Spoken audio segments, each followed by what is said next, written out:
அவரை விசுவாசிக்கிறவன் ஆக்கினைக்குள்ளாக தீர்க்கப்படான்.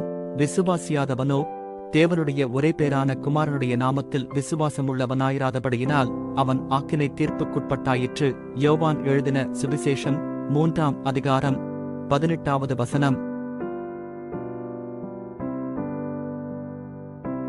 விசுவாசத்தை அதிகரிக்க ஜெபம்.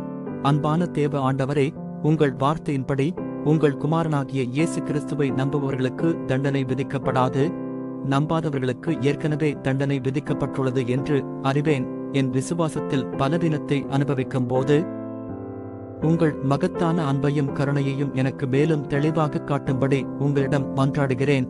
உங்களை மகிமைப்படுத்தும் வாழ்க்கையை வாழ எனக்கு ஊக்கமளிக்க வேண்டுமென்று இயேசு கிறிஸ்துவின் நாமத்தில் ஜெபிக்கிறேன் பிதாவே. ஆமென்.